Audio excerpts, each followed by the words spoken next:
The anime begins with Sato, who has just awakened in another world.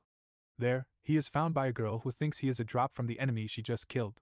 Since the drops in this dungeon are food, she believes he is human-shaped meat and intends to shred him. But when Sato hears this, he abruptly stands up and screams, startling the girl. She wonders why a person came out of a slime drop. Sato asks her if she's crazy because he still doesn't know where he is or what's happening. She then confronts a slime to show him what she means. Initially, she gets hit, but then easily defeats it with a single blow from her hammer. Upon dying, the slime drops soybean sprouts.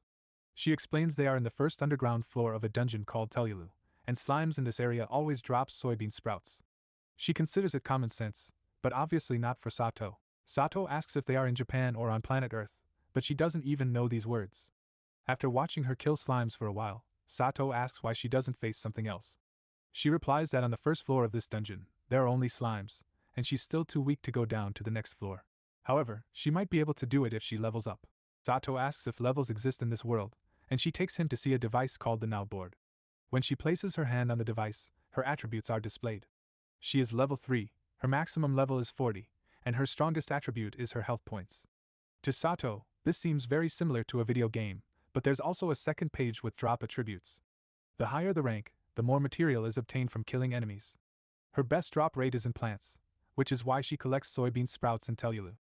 Sato is curious about his attributes, so he places his hand on the Now board and is disappointed to see that all his attributes are at the lowest rank. Since his maximum level is 1, he has no possibility of leveling up or improving his attributes. Flipping to the next page, the girl tells him that his drop attributes are also very sad, as he's below F in the alphabet. But Sato remembers that in his world S is better than A, so he decides to give it a try.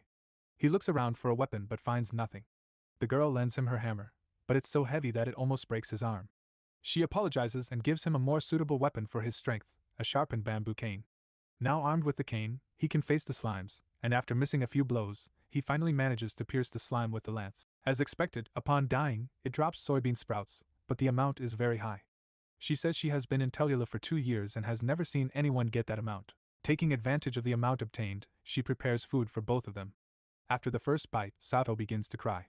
She gets scared, thinking the food tastes bad, but Sato talks to her about his previous life. He doesn't remember the last time he ate delicious food with another person.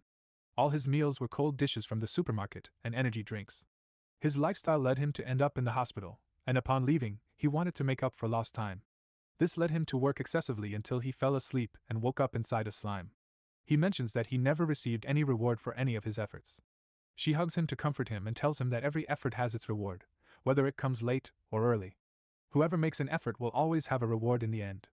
After crying for an indefinite amount of time, Sato thanks her and tells her he's going to look for a place to stay. She tells him there's an inn just outside the dungeon, and she plans to sleep in the dungeon since she doesn't have money to pay for accommodation. They say goodbye and exchange names. She's called Emily Brown, and Sato's full name is Ryota Sato. Once in the village, Sato begins to see how the local economy works. The currency is called pilo. He was able to sell the sprouts for 200 pilos. The inn costs 2,000 pilos per night, and a bowl of ramen costs 500 pilos. Now that he knows the prices of everything he wants, he returns to Tellula to kill slimes again. In 3 days, he manages to obtain enough to rent an apartment for 20,000 pilos per month for a whole month. Still, Sato doesn't seem very enthusiastic. The apartment is old and in poor condition, but Emily finds it surprising nonetheless. Sato gives Emily the keys and tells her that this is her home now and that she shouldn't worry because he will pay the rent. He says this is what he owes her for the soup. I understand that Sato appreciates Emily's gesture, but paying her rent is disproportionate. Even more exaggerated is not living inside the house he's paying for.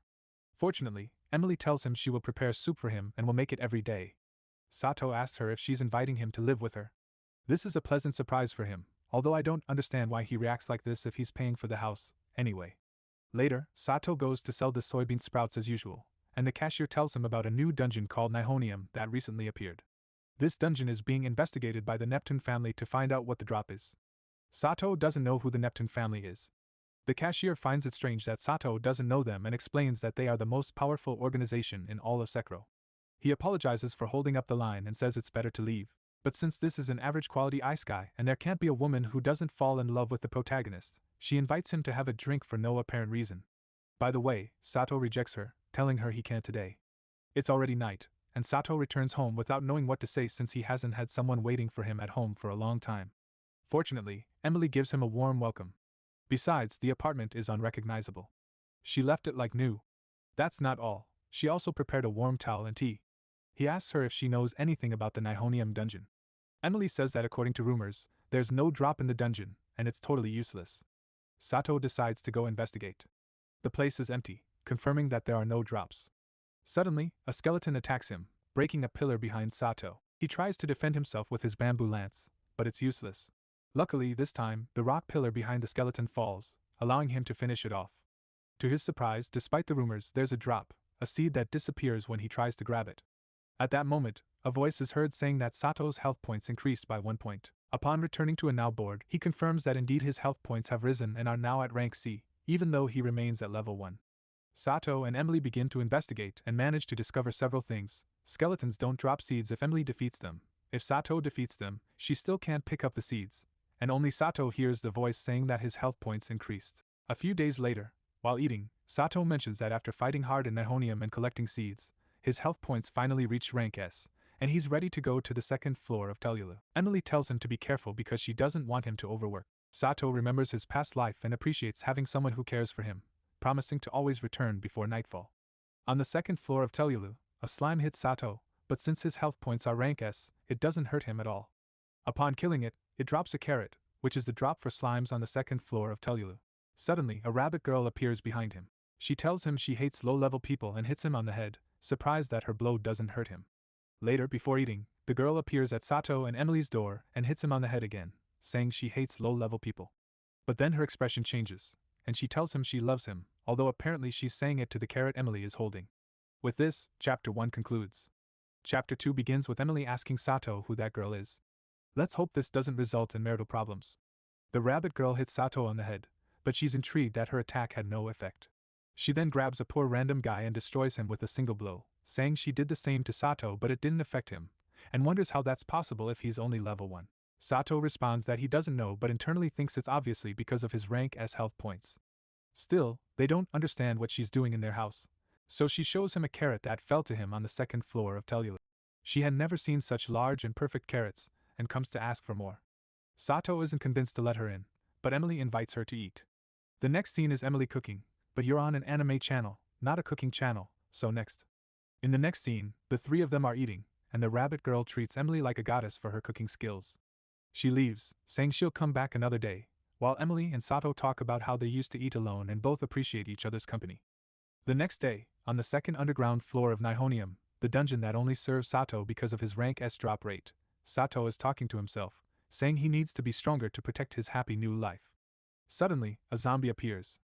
Sato reacts quickly, piercing the zombie with his lance, but it seems to be a stronger enemy than the previous ones, and the lance breaks. Still, the zombie isn't strong enough to harm Sato. The problem is that fighting a zombie made of rotten flesh is quite disgusting. After some hits, Sato manages to defeat the zombie. The skeletons on the first floor of Nihonium gave health points, and Sato wonders what he'll get on the second floor. Upon picking up the seed dropped by the zombie, the same voice as before is heard, but this time it says his strength increased by 1 point. The rabbit girl sees him and approaches to hit him, asking what that drop was. Sato prefers not to tell her anything, worried about what response to give her. But she just tells him there are no carrots where they are and they should go to the second floor of Tellulu. Sato tells her he'll go in a while and asks her to wait for him at the market.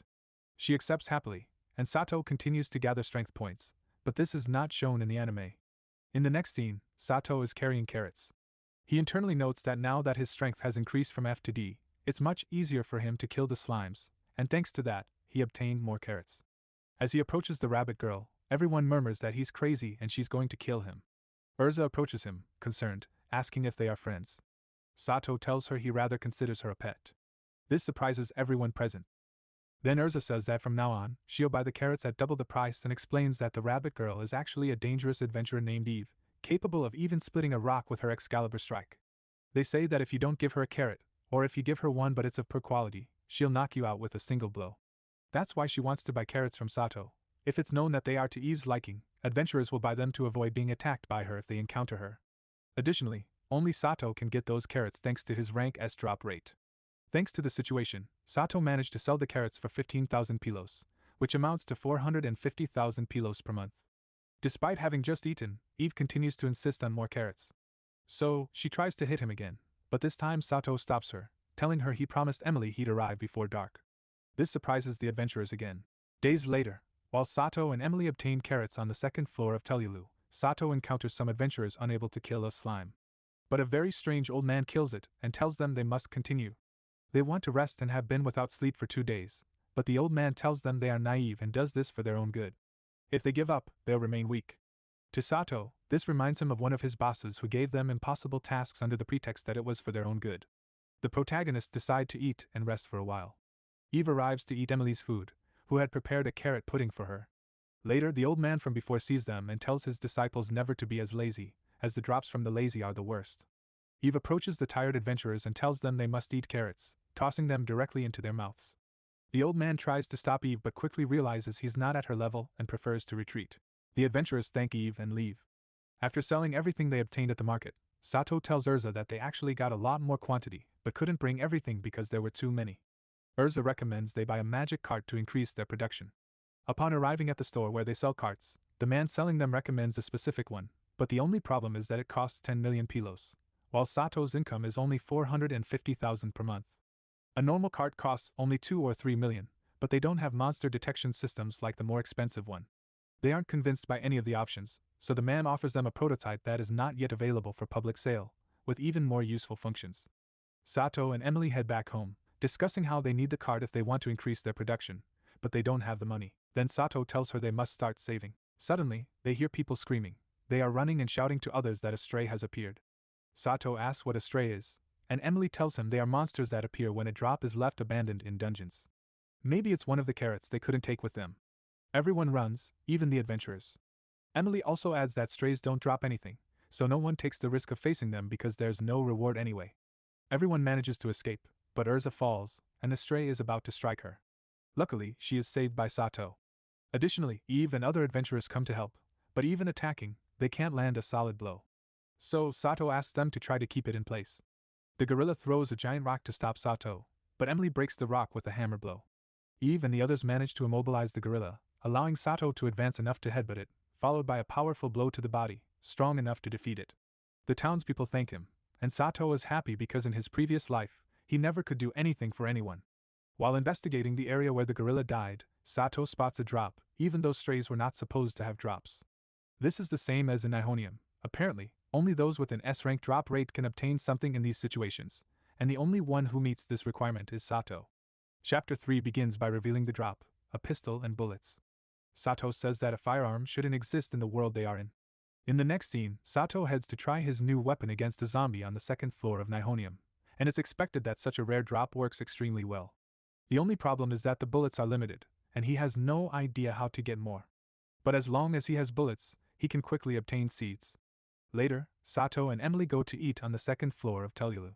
He tells her that now his strength is in the B range, and with his current statistics, it's safe to go down to the next floor. Emily has never been here before. Nevertheless, she knows that the enemies in this area are cockroaches, and their drop is pumpkins. However, the presence of cockroaches is not pleasant for Sato, much less for Emily. She seems like a completely different person. Fortunately, this is useful for killing as many cockroaches as possible and getting a lot of pumpkins. After all this, they go to the village to sell the pumpkins, but there's a problem. Some of the pumpkins they left on the ground for themselves were partially devoured. Emily suspects they must have been cockroaches, so she smashes the pumpkins with a hammer. Unfortunately, her suspicions were correct, and she goes completely crazy.